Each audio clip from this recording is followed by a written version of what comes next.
Hey, this is Jesse Krieger, publisher for Lifestyle Entrepreneurs Press, and joined today by Camille Virginia, forthcoming author of The Offline Dating Method. Look at that book.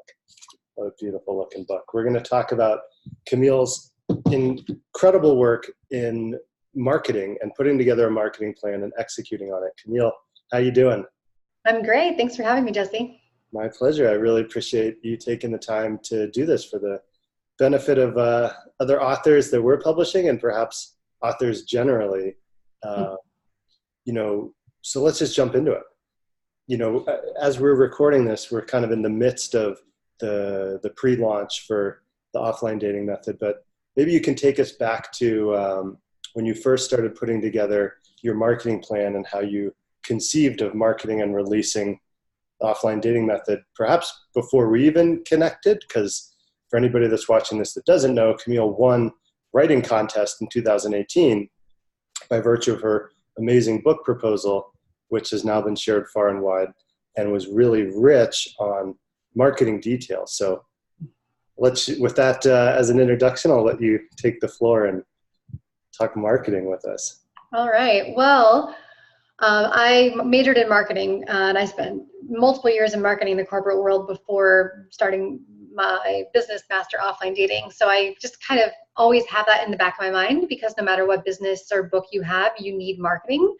I know it can feel like once you write the book, it's like, okay, I'm done. But really the magic is in the marketing. You need a good book, but if you don't tell anyone about it, it's almost like you didn't write it. So I just know how important marketing is. And so I'm very organized and I like to systematize things, because left to just think of on my own, or, oh yeah, I'll track that later, or have this idea, I'll come back to it, doesn't happen. I write everything down and capture thoughts and ideas in one place. And then I have various spreadsheets or OneNote pages that I then file them away to make them into actionable items. So when it came time for the book proposal, in the marketing section asked for a previous experience, I'd been gathering all that stuff. Every time I have a guest post published or I'm on a podcast, I have the date, the host, the link to it. I just capture it at the time, because, we always have it in the moment that it's happening. Just capture it in one place. And then when comes time to submit a book proposal of all the places you've been featured, it's in a very organized manner. You don't have to spend 3 days trying to track down all the places you were featured. So I think just having an organized system, and it doesn't have to be all fancy, different apps and stuff like that. I'm not a big app person, clearly, offline dating, but to just have a simple spreadsheet where you capture ideas, you can organize it later, but just get them into writing in one place, not 10 places, one. That's great advice. And I'll sort of share, the conversations that I'm having with a lot of authors that are books coming out in fall, is to put together like a Dream 50 or a Dream 100 list. And is that a similar approach that you took? And or, when you're thinking about, in addition to sharing and categorizing all the media you have done, looking at, okay, we've got a release date and building the marketing plan for a book that's forthcoming, how did your marketing mind start to work towards that end? Well, I knew that I wanted to get this book into the hands of as many people as would care about it and their audiences would care about it. So for years, actually, I have been tracking when the topic of digital dating burnout, social isolation, downsides of online dating have appeared in the news, newspapers, magazines, blogs, and I capture the links or I save the articles. So by the time I'm starting to market my book, I actually have a list of over 600 places to reach out to, podcasts, things like that. So the big effort was, that was just along the way, very small efforts. The big effort was prioritizing that, because I wasn't just, not all of them hold equal weight. Some of them have different publishing deadlines. So it took several days to go through all that, even just methodically, to say, who really resonates with the message of my book? Who do I feel a strong pull to because they wrote this article on social isolation? I can tell they're passionate about it just as I am. They also happen to write for the New York Times. Well, that's a major media, as well as someone who cares about my topic. They're like priority A1. So going through and having that and categorizing the information after you capture it is going to take a little while, but will make the process so much better after that and less overwhelming. Yeah, I want to tune into something you said there, which I think is really smart, and I wish many more authors would do it, is tracking the conversation on similar topics that your book addresses. Like you were mentioning social isolation and a few others. You're welcome to share those again. But for anybody that's watching, thinking about where does your book fit into the cultural conversation that's happening, and who's having the conversation and with which audience. If you think of it from that perspective, then you can refine a marketing approach of how you are uniquely qualified to speak to that audience on that topic and add something valuable to the conversation. Anything you want to add to that? No, I think that's great. It's, who do you really resonate with? Maybe I came across an article on a topic that I talk about, but the way they wrote about it, I was like, I don't know. Maybe they're like a 1C priority now. They write for the Wall Street Journal, but I just didn't personally resonate with them. So, really just capture them, see who you're pulled to. There's a reason for that pull. You don't know what it is. Maybe they won't respond. We don't know, but just capture all of it and then clean it up later. Gotcha. So then you've got now a list of media outlets and some notes on recent articles and perhaps even identifying the person that wrote them and how to contact them. How do you move that forward to the actual outreach, getting on their radar, and ultimately surfacing a media opportunity, being invited on as a guest or to contribute a guest article or content in some form?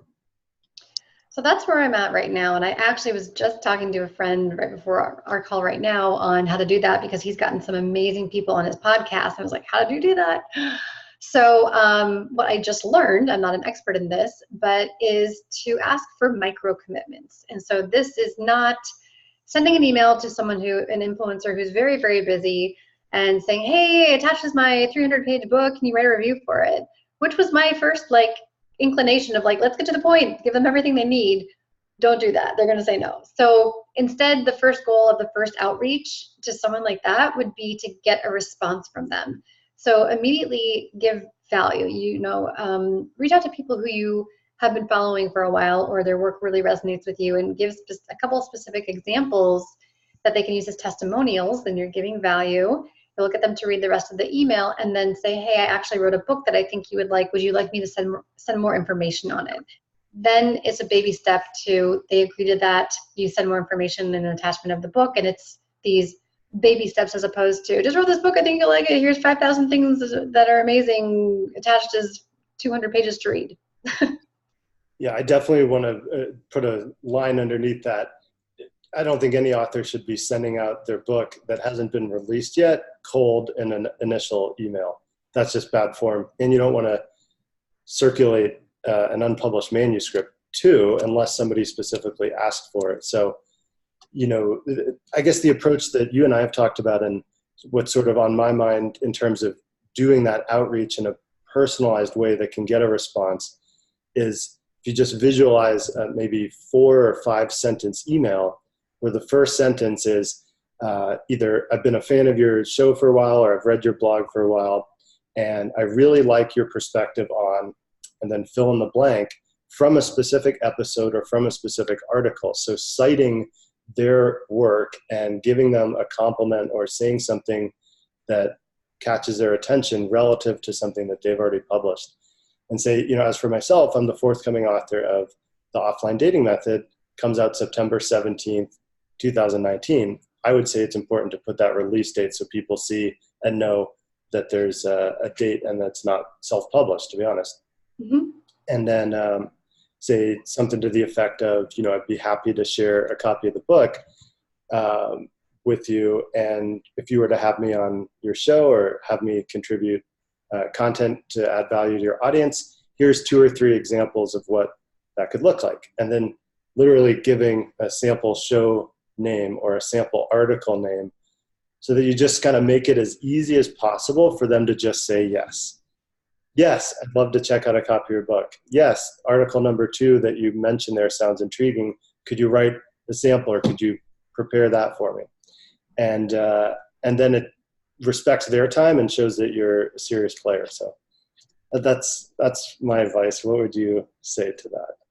I think I'm not having gone into that phase yet. That sounds a lot more comfortable for me.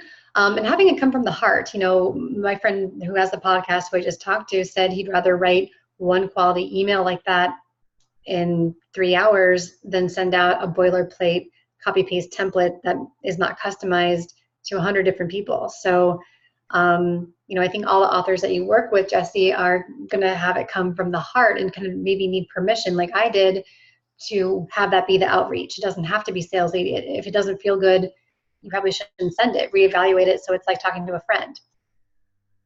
I would agree with that entirely. What comes to my mind now is, you have a marketing background, and this, I wouldn't say comes naturally, but you focused more energy and effort on this. What would you say to authors that don't like the idea of marketing generally, and by way of encouragement that it should be a focus, and your advice and perspective for people that fall into that camp? Well, marketing, it's kind of like, I used to get anxiety hearing the word networking, like, oh, networking, God, everyone like adopts a fake persona and goes and tries to get things out of each other. That sounds horrible. But really what it is just getting this whole piece of value and life-changing information that you've created and put in your book into the hands of people who don't know you exist right now. You have to get it from here where you are in your mind and holding the book to people across the world who are struggling with whatever you help but have no idea that you can help them. So think about it as just getting it out to the people who need it, as opposed to taking something from people by asking them to spread the word about your book. That's a great perspective shift that, and maybe that's at the root of authors that say, oh, I don't like marketing, or it's just not for me, or this or that.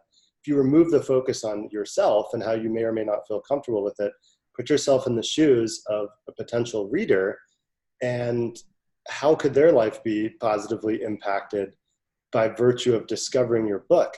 Then it becomes more of an imperative to say, well, yeah, it's not about me, it's about them. And actually it is. So from a marketing standpoint, it's how do you meet the market? How do you get in front of people that are actively looking for information, solutions to a problem, ways to achieve a goal, or just want to be entertained? Fiction, totally fair game too. And craft the wording. I would think of it as to meet them at that point of contact. Just like, if we do a landing page or something, I'll never have more than 2 or 3 sentences, because it's clear, concise communication that offers something of value and tells you what to do to get it. In the case of a landing page, it's to put in your name and email to access whatever it is. In the case of marketing outreach, it's basically summarized as saying, hey, I'm here to make your life easier, create great content that's going to uplift and inspire your audience, and all you really have to do is say yes and send me a scheduling link. And it would be kind of funny if you just did write that actually in an email. Some people with the right sense of humor might get it, but that's the approach that I recommend and that I see you doing. Does that bring up any ideas or thoughts on your end? No, I think that sounds good. I think for me, my brain goes to, there's so many things I could talk about, that people might like. I like to have kind of a general script and then customize it to each person.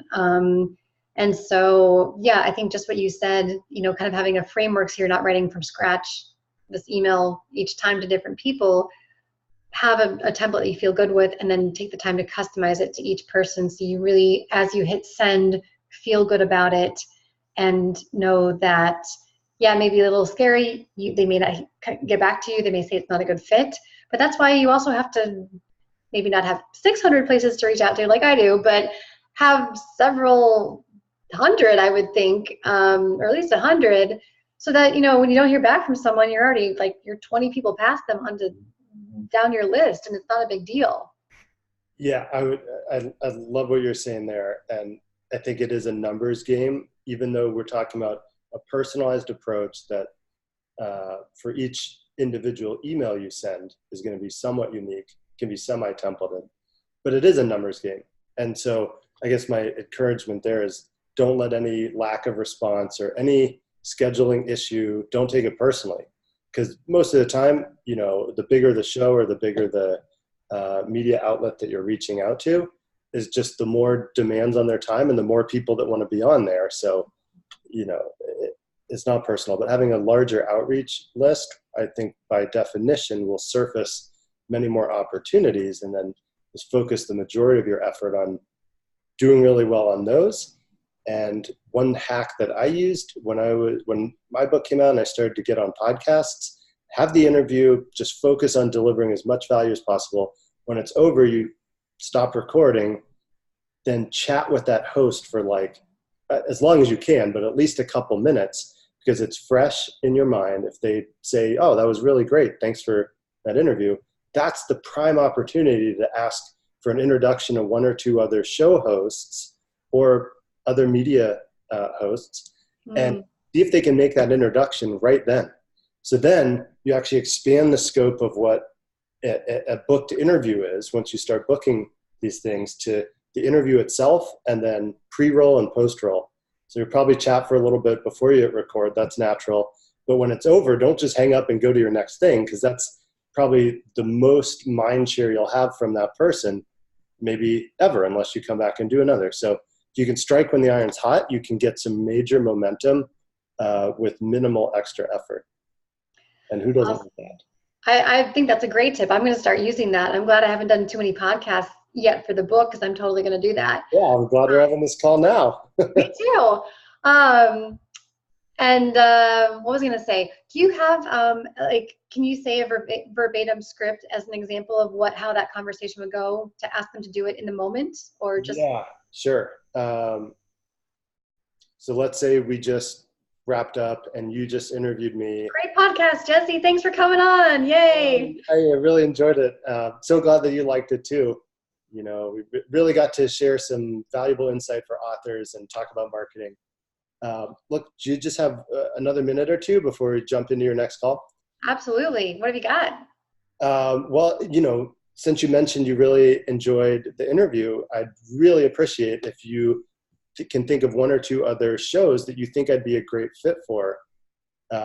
Anything pop to mind? Just, Yeah. Actually, my friend who runs the Art of Charm podcast, and I'm friends with some other people who I think would really love to have you on. Nice. Yeah, I met Jordan once, and know a few people that have been on that show. If you have a sec, maybe you could just make a quick email or text introduction, and I can take it from there. I'd super appreciate it. That'd be great. Yeah, I've got your email right here. I'm typing it up. Awesome. That's like a little role play, but that's essentially it. If you get a little more strategic with it, then you could actually have a few in mind before going into the interview. So if the media host or whoever's interviewing you, you've seen them on other places where you also want to appear, and especially if you've been taking notes, like it sounds like you have, then you can come into the call with your own agenda. But also, I always like to put it in their court and say, anybody pop to mind, or what's one or two shows that you feel like I'd be a great fit for based on the interview we just did.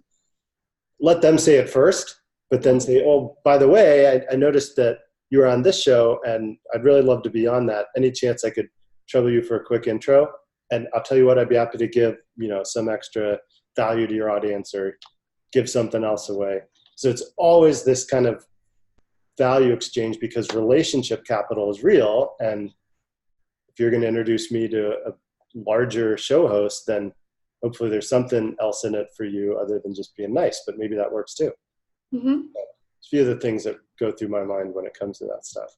That's great. Yeah, you're the expert on this part until I haven't started that part yet. So that's helpful. This is helpful for me. Cool. Good. I mean, that's the purpose of this for you and every other author that has a book coming out. I'm just thinking through some other elements of the marketing process at the strategic level, and also like the tactical, like we're talking about here. Mm-hmm. But what I will say, and if you had something to add, I'd love to hear that too. There's a momentum that gets built, and I don't know if you got any West Wing fans out there, but it's all about the big mo. You want momentum. Momentum is when you've got 2 or 3 interviews booked a week. and you start to see the result of interviews you've done come out, coupled with introductions and booking new ones. When you're in momentum, it's like playing with superpower, because it's so much easier than the initial energy it takes to get, let's say, your first 5 or 10 bookings. Mm-hmm. And you have a lot of experience in this field. Would you add anything to the topic of building momentum and maintaining it when it comes to marketing? I think that's great. And honestly, I think that's how the cards have been falling for me, since I have been kind of behind the scenes. We're still finishing up the book editing and layout and the final aspects of that. And I've been organizing the marketing approach, but I haven't actively been reaching out, even though I do have about half a dozen things booked to come out the week of my book, like podcasts and blogs. But I think that has kind of been the universe saying, just hold off on the marketing for a little bit longer and then get into that momentum. So I'm not constantly, doing marketing 1 hour and then having coaching calls another hour and then editing the book another hour. Like, to me, task switching like that into three completely different areas of my brain, you can't get momentum with that. Maybe some people can, I can't. So yeah, but you're a day writer in your own. I'm a week writer. Meaning, instead of switching between multiple projects in a day, you like to focus on one topic or one area of focus for a while. Yep. So just ask yourself, anybody watching this, what is your preferred mode of participating in the marketing of your book? Do you want to block out a day or block out an afternoon to just power through 20 more outreach, emails and follow up? Think about your workflow and the commitments you're willing to make time-wise and put them in your calendar when the task of marketing has your undivided attention. It sounds like you do multiple calls or multiple interviews on a day. For me, I don't care if it's spread out in between other calls. I can kind of just shift one way or another. But it's worth thinking about, so that you eliminate any subconscious resistance to doing the act itself. Because so much time is wasted just thinking about, I don't like marketing. Great, send 5 emails. Then tell me again how you don't like marketing. Oh, you got 2 opportunities from those? Sure you don't like marketing anymore? Right? So it's like psyching yourself out and making manageable commitments in ways that feel good, I think, is an important part of building momentum and keeping it, as opposed to self-sabotaging or not doing something that's ultimately in your best interest anyways. Yeah, I think that's a good point. And to build off that, if you're new to marketing, if you're not quite, a veteran yet and you haven't been on TV, podcast, newspaper, the whole kind of array, start with what you feel comfortable with doing or that you're good at. So maybe you love making videos, talk to others in your field if you can do a video interview of each other and have them promote you to their list, like something like we're doing right now. Yeah. If you don't like being on camera, but you love talking through things, maybe podcasts are a great way. Go research podcasts, build your momentum in the podcast area. By the 2nd, 3rd, 4th podcast, you're going to be in a rhythm. You know the questions that are coming, the answers. You're going to get into that rhythm. If you love writing, which I'm sure many of your authors do, I'm actually quite slow at writing, so it's not the most effective use of my time, but some people love writing all the time, and so they want to do guest posting. To turn in a 120,000 word manuscript. I guess slow is relative. It took me longer than I wanted, so to me it felt slow. But yes, that's a good point. I did write 3 books in like 5 months. But yeah, hi standards. Yeah, just find what you're comfortable with, and you're going to have less resistance getting into that flow of, I love live radio. Booking a whole bunch on those. Don't force yourself, if you're new to this, to submit to the Today Show if you totally feel like, oh my God, I would drive a nail into my foot. I don't know. That's also super important, is like, which overall type of media do you focus on? Don't do it for any other reason than because that feels the way you can be most congruent and authentic, not because you heard on the internet or somebody else did it. That may work for them, but there's so many different options between video, doing like unscripted conversational stuff like we're doing now, doing pre-scripted video where you for sure want to hit certain points, doing podcast, either structured or unstructured, conversational, or you know the questions that you're going to be asked. Or if you don't like the audio or the video aspect, being able to craft something like a guest article or contributing a column to a magazine or something like that. Think about what path to market you best fit in when it comes to marketing. Mm-hmm. And that's going to be different for people too.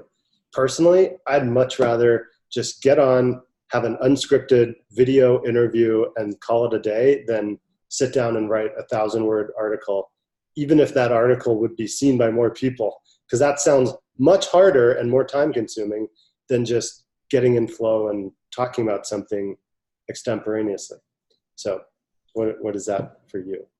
Totally agree. Yeah, I'd rather, I mean, like podcasts, I really, after doing enough now, I don't really prepare unless they give me specific questions, but I'd love to just go on and, you know, this is what my book is about too, is just having in-person present conversations and seeing where things go. And I mean, sometimes things come out of my mouth on podcasts. I'm like, God, that's a really good tip, or that's a great phrasing that I never would have come to in my own, because I enjoy the conversations like that. That may not be for everyone, but I'd rather just sort of harvest that and then say it the same way in a future interview. Yeah. Yeah, exactly. And if you want tips on how to be present in the conversation and be a good listener and know what to say next, read my book, The Offline Dating Method. Oh, look at that. Marketing, practicing what you're preaching. That's marketing 101 right there. Cool. We'll start to bring this to a close, but hopefully this has been helpful for everybody that's watching it. Any final thoughts on marketing and words of encouragement to authors of all stripes? Let's see. I think that's a great start. I think also just to like kind of end this on a great note, be proud of your book. If there are aspects of your book that you, I don't know, you're like, oh, I should have rewritten that differently, or I should have taken more time on this section. That's going to feed into the resistance of outreaching and getting it into the hands of influencers, media, people reading it. So as you're going along in the writing process, make sure that you are, saying that you don't like this font style or things like that. Within appropriate time frames, of course, can't do it if it's the week before printing, but build that in to be really proud. And I've probably driven Jesse nuts on several occasions because I am so detail oriented. Well, he's being very nice right now, but but being a marketing person, it's a double-edged sword because I see all the little things that are inconsistent and these kinds of things, and I want this book to be, the best it can be. And honestly, I envision, like, would Oprah be proud to endorse this book? Is it that level of professional? Because I do want Oprah to endorse it one day. Maybe not this book, next book. I don't know. Maybe this book. So, put that time and be proud of your book right from your heart. And it's going to be that much easier to be like, no, this is a damn good book. I want to get this in the hands of as many people as it can help or be entertained by it as possible. Love it. Love it. I'll hold that intention to get Oprah to endorse your book. You've gotten some good endorsements on recent books. Jack Canfield, R.C. Shimoff, John Gray. So who is out there for you? I want to point out one more thing and then we'll wrap this up. I'm looking in your book right now. Something I think you did really well, and what I encourage people to do in the writing process is take a quick pass through your book with a marketing lens on. And what I noticed reading through your book, there's a little section here that says a 1-minute way to help women around the world. And it's in flow with the text. But if you're enjoying the offline dating method so far, I'd really appreciate if you could take 1 minute to add a 5-star review of the book on Amazon. And then you go on to say, to help get this book into hands of other women who are struggling in their love lives. Leaving a positive review shows them that this book is worth their time and money, and the tips can help them ditch the digital dating scene and start attracting great men in the real world. That's like good writing, and it's a strong call to action with a reason to do it. Not just, hey, leave me a review because I'd love that. It's we'll read reviews, and then that will help others get the benefit that you're getting from this book. So I shared that specific, but there's a couple other similar shout outs in the book. another that points to a resource that people can download. So it becomes a list building tool. So actually, how can you take a quick view through your book once it's already written with a marketing lens on and say, where does it make sense to give a little shout out in the flow of the text to either get reviews, build your audience, or invite people into a group or a two-way relationship with you. Cool. I think we just covered a mountain of gold for author marketing. Thank you, Camille, and thanks everybody for watching. Let's go sell some books. Yeah. Oh, well, also, I'll get the media spreadsheet template attached to the bottom of this video so that people can start tracking their media. And it's very simple, but just having that step of not having to create a template Excel spreadsheet yourself can make it easier. Perfect. Bonus resource. Now you got to go pre-order a copy of her book. All right. That's right. We'll stop the video now. See you guys soon.